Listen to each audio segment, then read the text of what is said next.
Aloha, friends. Welcome to Wound to Wisdom, Struggle to Success Maestra class. My name is Yemaya Indira. I am the founder of the Embrace.life, an online school which I created after 30 years of practice working in somatic healing and somatic trauma body work in 5 different countries and continents and islands, because I realized that I wanted to have a bigger impact on the planet with some of the discoveries I made through my own life experience as a complex PTSD and trauma survivor with a very high score of adverse childhood experiences. And a researcher in spirituality and embodiment. At this point, I offer retreats in embodied expansion and grief journeys with the body work, the Bonds of Freedom teaching, and the online school, the Embrace. So you have many ways if you feel that we are a connection, a fit. If there is a resonance between us, there's many ways to work with me independently of where you are living. But today we are here for you to discover with me what I call the 3 essential shifts that will take you from the wounded place to the wisdom place and to the struggle place, from the struggle place to the success place. Because if you, like me, have been working on yourself for many years, perhaps even a couple of decades, or even 3 possibly, and there is still something in your life that is not making things flow, that is not allowing you to reach the visions you're receiving as a powerful, sensitive, possibly an empath, there is a sense of having the rug being pulled from under your feet on a regular basis, possibly, or you're like almost on top of the mountain and then boom, there is a subtle embodiment of an old patterns that resurface, or you have an ability to create a little sabotage in the field because you still have blind spots. Oh, bless your soul, you still have blind spots. Join the group, right? It's a human journey evolution, and especially when we have come in this lifetime with big challenges. My personal belief is that we've come here to share big gift. We are change makers. We are part of the love revolution that I like to speak about right now. And I'm not talking about the 60s, free love, I'm just talking about an ability to dissolve fear in the field and start building a collective field of deep heart vibration, of deep de-armoring in the heart, so that we can really facilitate some co-creation field and bring our beautiful dear planet and our humanity to the place that it deserves. And as you probably all realize right now, a lot of our efforts, some of us have been working on this beautiful field of disarmored heart and, creating sustainability on Mother Earth. And we've been taking a big tumble these last few months, these last few years, right? It's like the attack to the heart of humanity. So what are we going to look at during these 45 minutes together? We're going to look at the way old patterns can take a different face, but keep showing up, hopefully with a lighter intensity. So if you had like a big core wound, or maybe a couple of big core wounds, you have the ability to turn them into rite of passage and initiation that make you move forward onto your path of aligned embodiment. So we'll take a peek at that.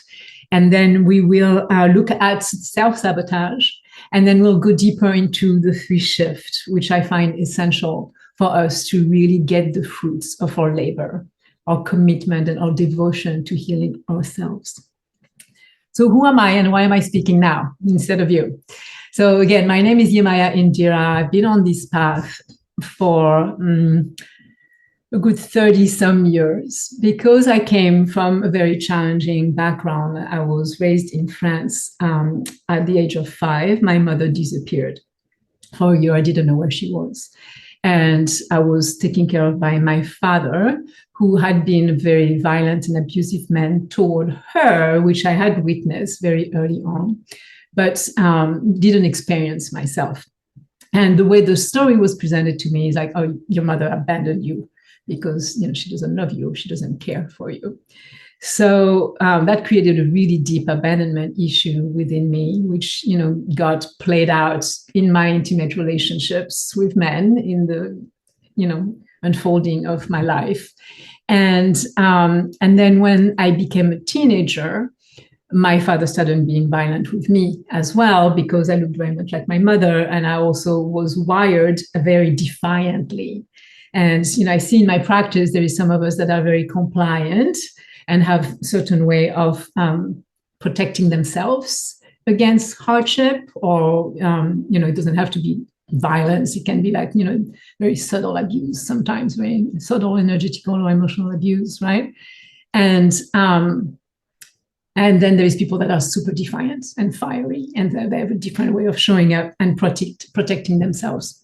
So we'll go a little bit deeper into how do we do that? How do we protect ourselves, and how this positioning might freeze on us, might become stiff, not allowing us to be in full freedom, which to me, freedom is choice in every moment. In every moment, you have, I could choose this, I could choose that. I could react this way, I could react that way.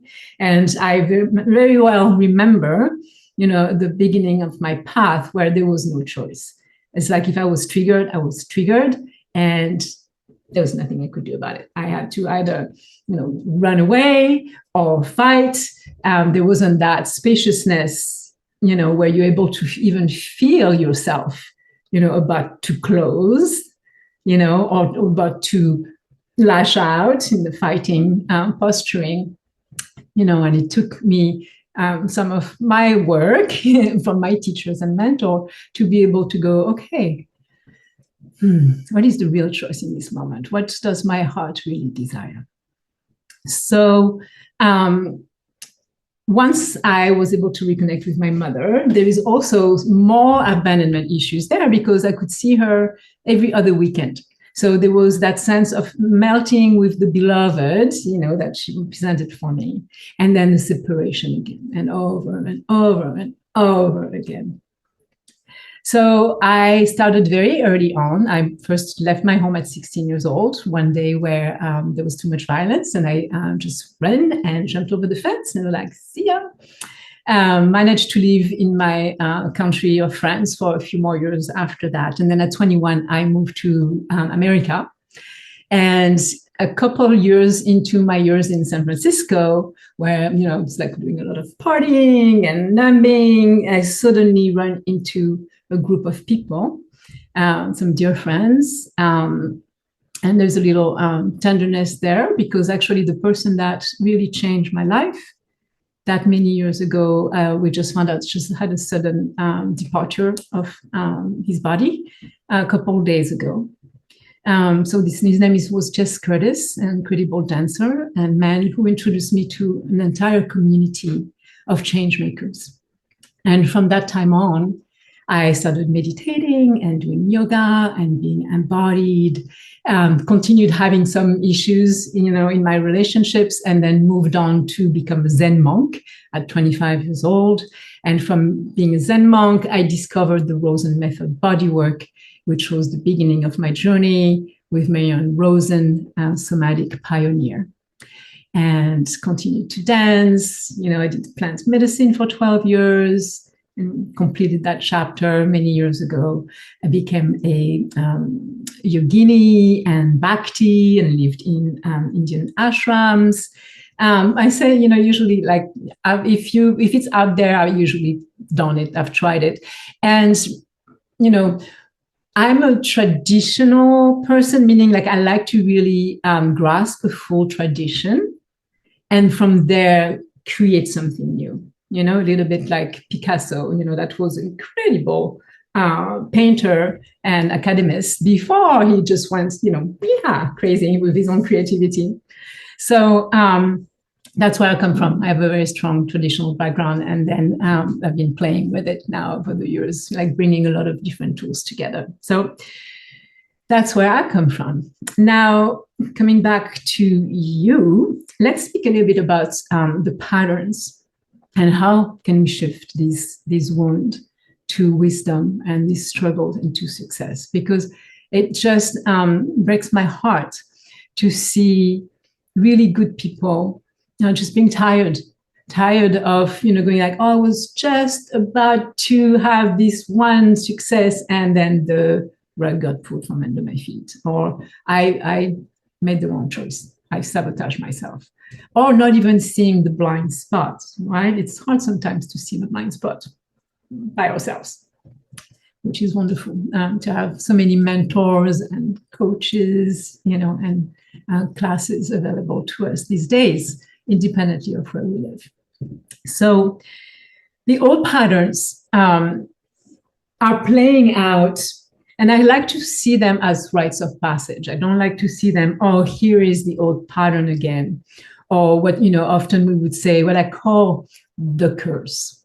The curse, is when you've had challenging childhood and that you feel like, no one gets you, you're completely different, you're from another planet. And, when things are not really moving in the right direction for you, there is a little voice sometimes in your head. It can be very subtle. It's going to say, see, there it goes again. There it is again. And just that thought could dismantle this beautiful masterpiece you are creating, right? You've been applying yourself with devotion and commitment. And then there's, challenges because we live in a very challenging world. And then suddenly, boom, oh, there's fear, there's contraction, there's lack of trust that comes in the field. Here it comes again, the curse. And bang, it's like someone pulled, this little constriction, like, or cards, right? Someone just pulled the card and it all comes tumbling down. Now, if you've done work on yourself over time, you're seeing that the tumbling down is happening less and less, or happening, in more subtle ways.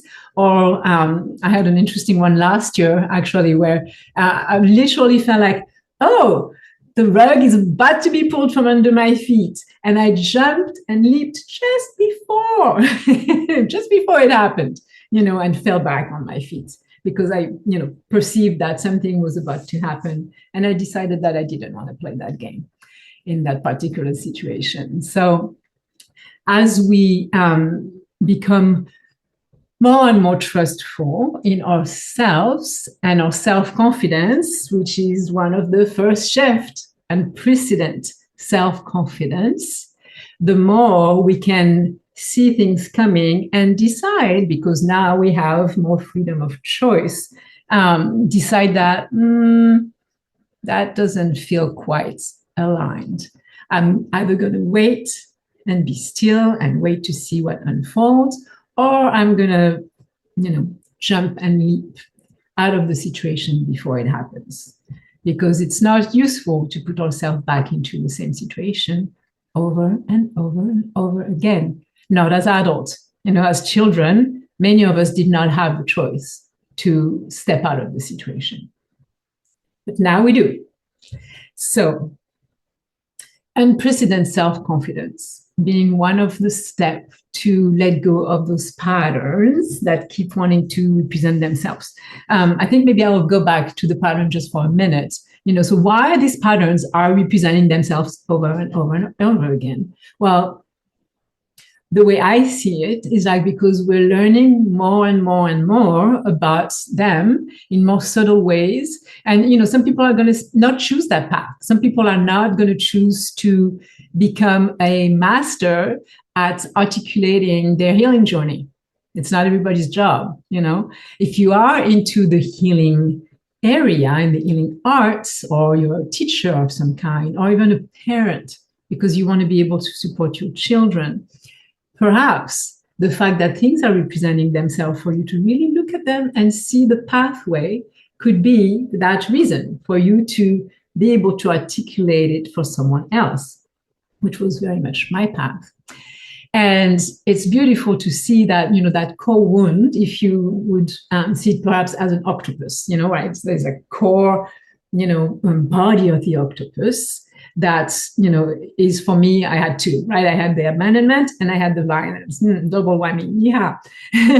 You know, and you worked on the core, you heal the core, but there's still little tentacles, little arms here and there that are playing in your lives. And that's probably who you are. I think that's probably why you're here today, because you'll be attracted to that stage of the journey. It's like, okay, how do I let go of these arms that are still playing in my life and not letting me be everything I can be? Because I hope you're ready to be everything you can be, because the planet needs you right now to be everything you can be. So those three shifts are wrapped into a beautiful gauze of self-love. And they are unprecedented self-confidence, accepting responsibility, meaning letting go fully of any victim mentality. We'll get back to that. That's kind of the most important one right now. And then the third one is commitment to self. Commitment to self, meaning showing up no matter what. So I'll start with showing up no matter what, because it's been up for me. When I was younger, I definitely had huge journey into depression. Something would come and trigger myself, and I would not be able to show up for 2-3 days, you know, until I was able to catch up with my nervous system. We didn't used to call nervous system regulation at the time. That didn't exist yet. And, you know, and then I was able to come back to my activities. Not very practical.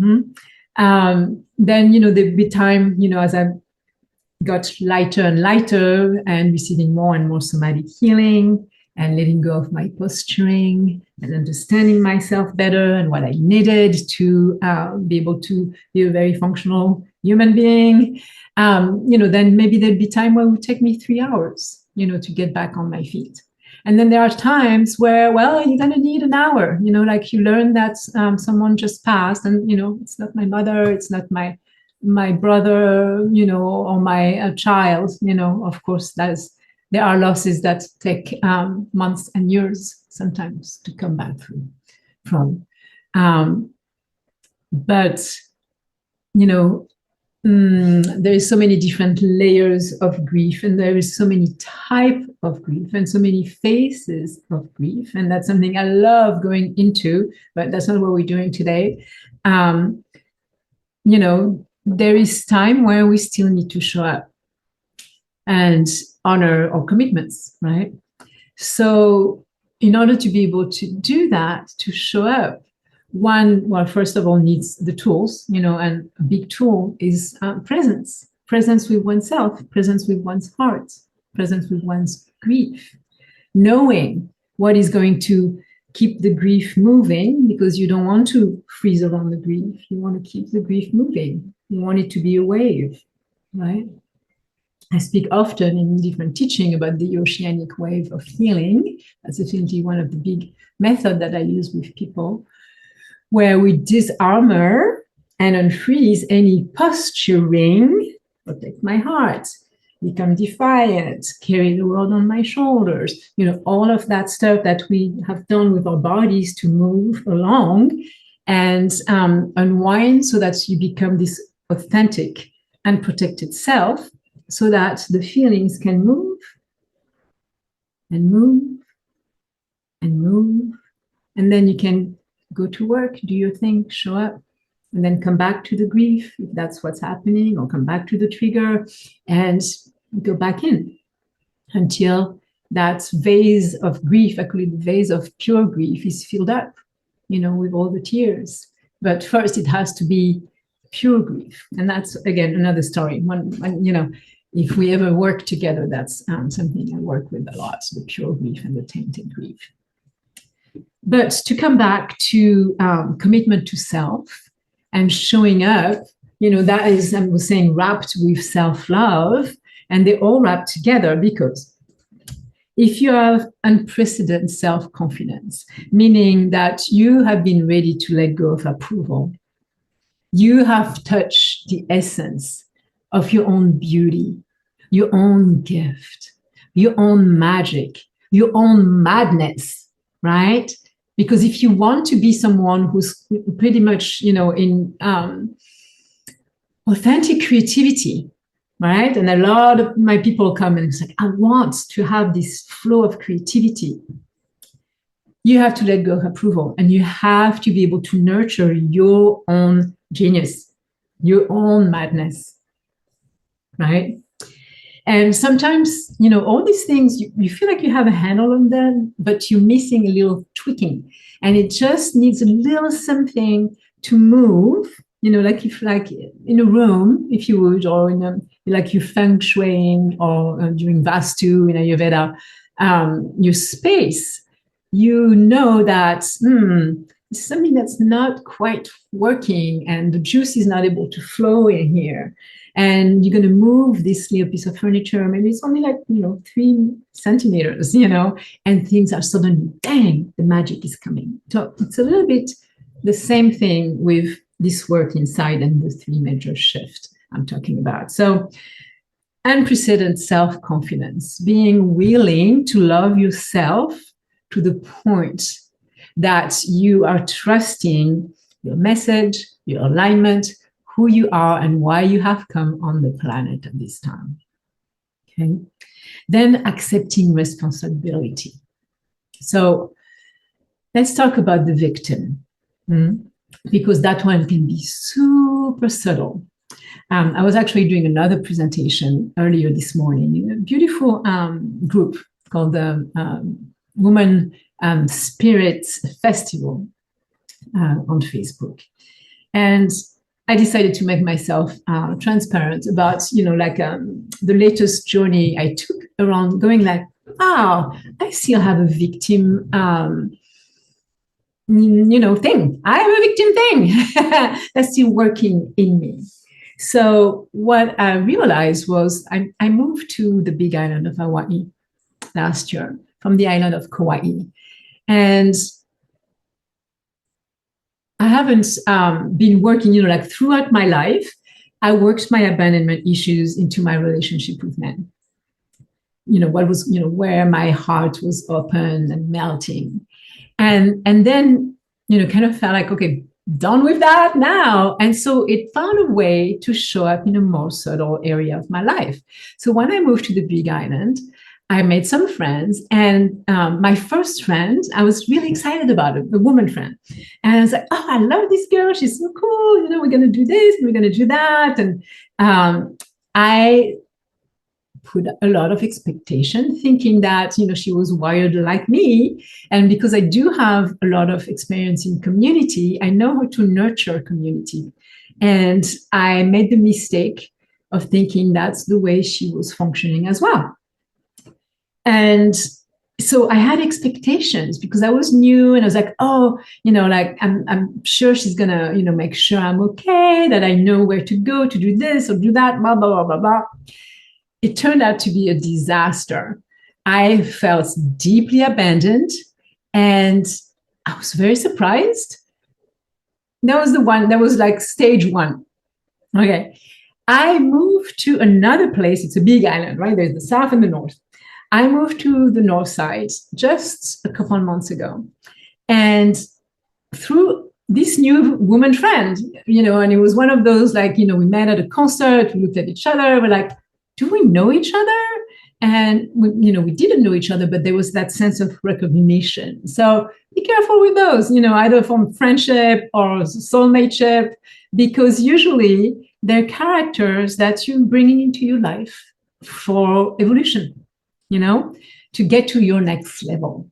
So started this friendship. She helped me to find a place here in the north of the island.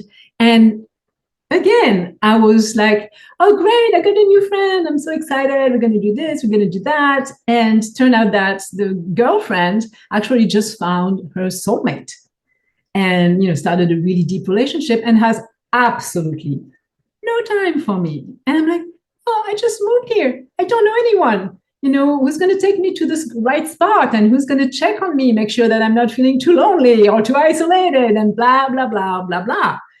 That's my thing, right? The woman didn't sign a contract going, I'm going to be a good friend to you, right? So I had to look at that and going like, oh, you're doing it again. You have too many expectations on this one person and this person is not available, but I could see myself creating resentment, feeling I'm not being cared for. I don't matter. How dare she not do this for me? Because that's what I do for people. A lot of people move to Hawaii and I'm like always the one that's, like making sure people are all right. I'm always like, making food for this person or phoning and texting and because I'm a community mama. So that's what I do, but it's what I signed up for. That's not everybody's choice, right? So I really took a good look at that and decided to let it go because I was resenting, there was resentment in my field. And as long as you have resentment in your field, you are not taking full responsibility for yourself. You are still in victimhood.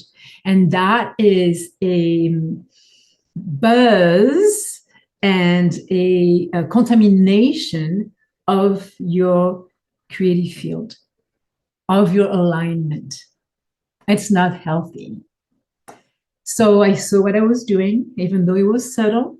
And I just went like, okay, I'm going to let that go entirely.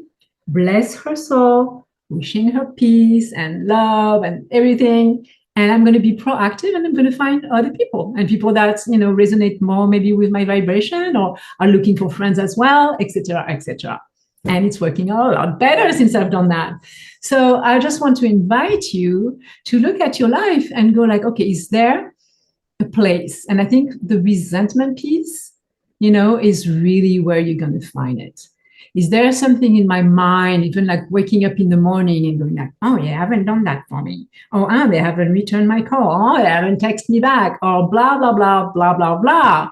And see, well, did that person had an agreement? I mean, did you like very clearly created a contract together that they're not feeling? Or was it your own expectation, your own desires, your own projection? So super important because resentment and lack of forgiveness are holding you in place and in the past. They're holding you in the past. They're not giving you the freedom of choice of going like, this is happening in the moment, and this is how I want to show up with my exuberant creativity and my trust. So that was for, accepting responsibility. And I hope that speaks to you and give you an impulse to really look clearly at the areas of your life where you're not fully adulting yet because you're still stuck into that, little girl, little boy going like, I wanted it that way from that person or from that group, And then, so finally, we're going now to commitment to self. So commitment to self is really showing up for your essence and trusting that essence and loving that essence and knowing what works for you, what does not work for you, right? So we have unprecedented self-confidence. We have taken full responsibility for ourselves and our needs and our actions, and then we have commitment to self. So when you're able to bring these together, and doubt cancels commitment. Do you see how those three pieces are really intertwined? If you don't have the self-confidence and you're doubting yourself, it's going to be really hard for you to show up.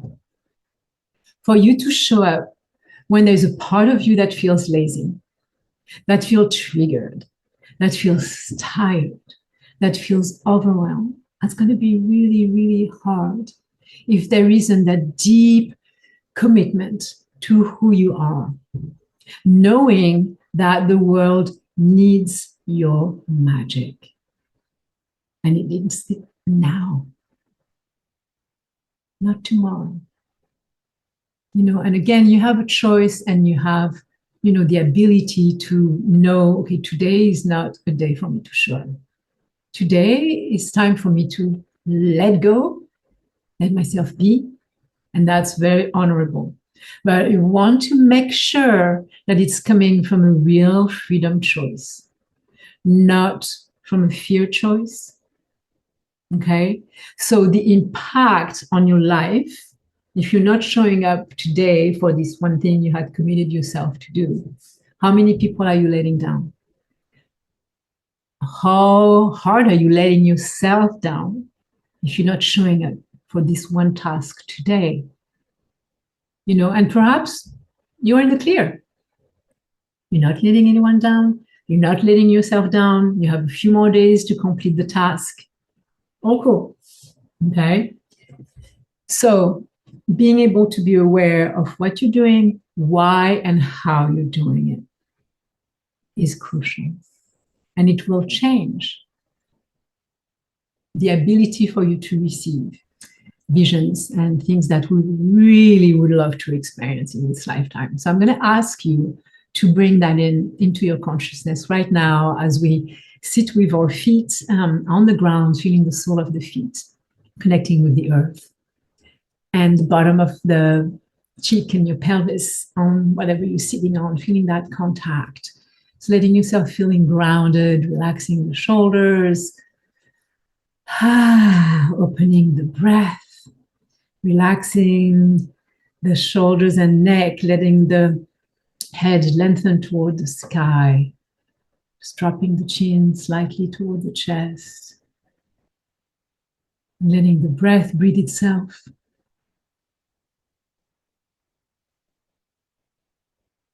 Feeling present together with my voice, relaxing your face.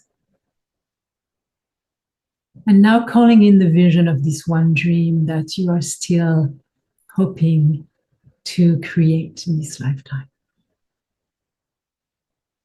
It could be anything. You want to create a temple school, a beautiful home. You want to move to a foreign country. You want to meet your beloved. You want to create an incredible master class that will reach thousands of people, billions of people. Whatever that is, just bring that into your mind's eye and see it with your mind's eyes. You've done it several times, I'm sure, before this. Now, imagining yourself moving through this reality. Feeling your body. Perhaps you bought a piece of land and you're being sustainable, living with a community in an eco village. Perhaps you're making love with the beloved. Let yourself play with that for a few breaths.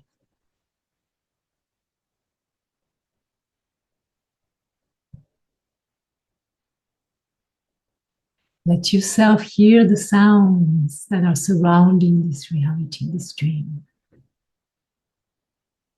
Perhaps it's the sound of the waves, the birds in the trees, or a huge TV sound system that is filming you in front of a large audience. Perhaps it's a baby breathing in your neck.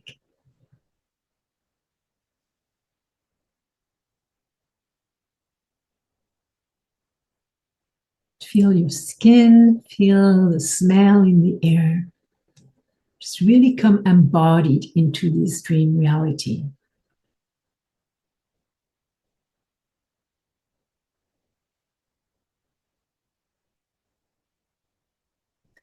And now I would like you to join me into a little detective work. I want you to scan your body for a sense of tightness anywhere.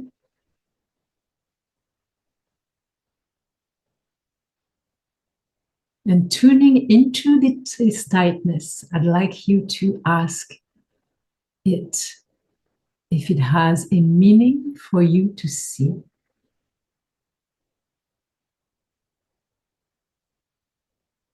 If there is something in the way of you living this dream, sometimes we are attached to some ancestral lineage, weight, commitments, responsibilities. There could be a sense of betrayal. If I have this abundance and this goodness, I'm betraying my poor father, my ancestors, the child I let go of many years ago. Whatever it is for you, find its voice in the body contraction that has appeared as you called in this dream reality to quantum leap into.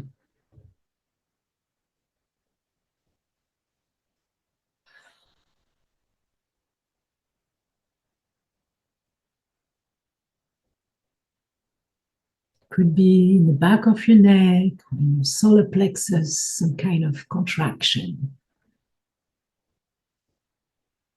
Perhaps it's in your womb or in your forehead. Let yourself feel that.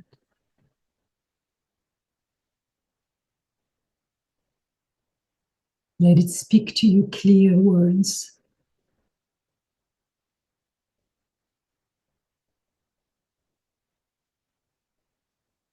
There is something that is not letting you be fully free.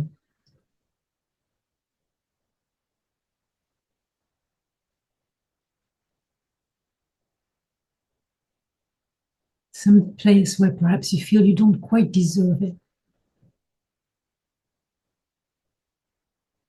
Or again, it would be a betrayal to some collective that you have very deep ties with.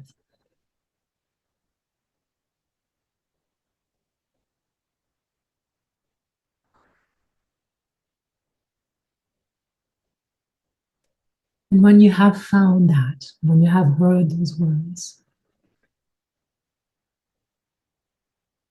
I would like you to hold yourself, wrap yourself in an embrace, like if you were a beautiful, innocent child, and speak to you softly. I deserve this. If I don't let myself create this, I betray my soul.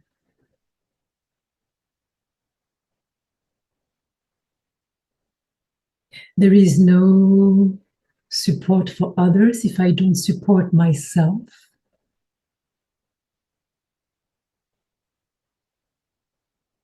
My ability to create positivity in my life doesn't take away from anybody else. At the contrary, if I do not step into my authentic, true soul purpose, I create a lack in the collective.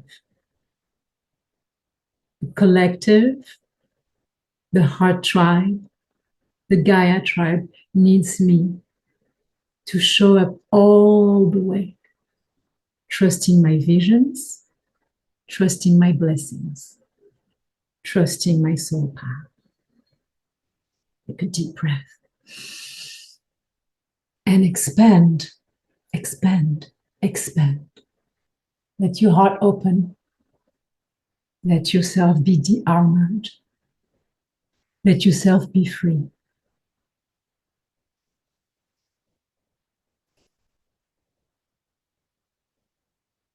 And gently come back to this moment. I like to complete with 3 claps with your name so that you're fully back into present time.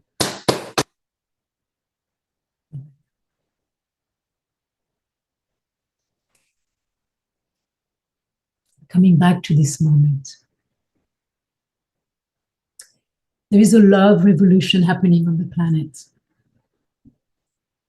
The de-armoring of the heart doesn't mean that you are defenseless, but it means that you're meeting the love of the planet with the compassion and softness of Kuan Yin. Now, I like to say that I always have my Kali sword in my back pocket, my back bag. And if I need to be strong and to protect, I can pull that sword anytime. But I have the choice. I don't need to use that sword if I don't need to. I can meet the world with my soft, open, Kuan Yin, compassionate heart. But I can be the Mama Kali bear as well. So, my friends, we're coming close to our completion time. I wanted to make a very special offer to you. And I hope that you stayed with me until now, because it is very special. Because it's part of the love revolution. I have a 7-week inner alchemy program that is starting next week. It's called The Gift. And it is for powerful, sensitive, and game changers that are ready to offer their authentic gift to the planet. It is a combination of deep inner alchemy and entrepreneurial support. I've been an entrepreneur all my life. I've had 2 healing centers. I created retreats all over the world. And I have an online business. And I love to support you so that you can shine and you can offer your soul gift to this beautiful collective of beings that are ready for change. So what I decided to do as of yesterday was to offer the gift for half its price. I always price my program, I feel, very affordably. And I like to give people options of payments. And you will see, I'm going to give you the link for the payment page. The gift was priced to $1,333 for 7 weeks. And I give a lot during those 7 weeks. We have 2 private sessions. We have calls every week with a little group of participants. You have the online school that is designed with very activating lessons, for you to be triggered into your greatness. There's homework. There is 15 minutes emergency calls. There is accountability partner calls. It's very hands-on. I decided from the beginning, when I created my online school, that I'm not offering programs that are sitting on your computer. It's hands-on. I'm with you. We have many heartbeats per week. It's not a lot of work. I won't say, maybe it's about 3 hours a week, but you're not letting it go. I'm not letting you go. We are starting together on a boat, and 7 weeks later, we're arriving to our destination. Meaning you have your project that is either ready to put out in the world, or you already put it out in the world and it's becoming more successful, or you're just like really having a sense of a creation that is happening in real time. And you have all the tools that you need for it. So today, until Sunday night, I'm offering the gift for one payment of $777. It was going to be 2 payments if you are doing payment plans of $777. And just for the next few days, for you to spend this time with me and to commit to yourself, I am offering it for the half price of $777 for 7 weeks. So I hope you'll take me on that. I'm not going to offer these rates, too often. I have people saying like, oh, next time, maybe in the summer. I'm not going to offer that rate in the summer. Don't count on it. That's not going to happen. And 2 things happened for me yesterday to propel me to do this offer. One is that I lost my dear friend. He was riding his bicycle in the Golden Gate Park in San Francisco with a whole group of friends. He was in great shape. And his heart just decided to go, boom. Very, very surprising. And then soon after that, I read this poem this man had put on Facebook about one day, where you go through like, one day I'll do this, one day I'll do that. But the one day never gets there, because when you're there in the one day, you don't have the ability to eat the food, to, walk through the house. Someone has to walk you through the house, perhaps. So don't wait for one day. Our children, our planet, at the moment, and the human collective cannot wait. Next few days, next few months, next few years, we have to show up now. So, Yemaya Indira, at your service. Let me know how I can help you. You can schedule a 30 minutes private phone call with me, and we can really discuss how I can support your purpose, your soul, your heart, your dreams, and see if we are a good match for each other. Okay, my loves. Aloha. Until we meet again.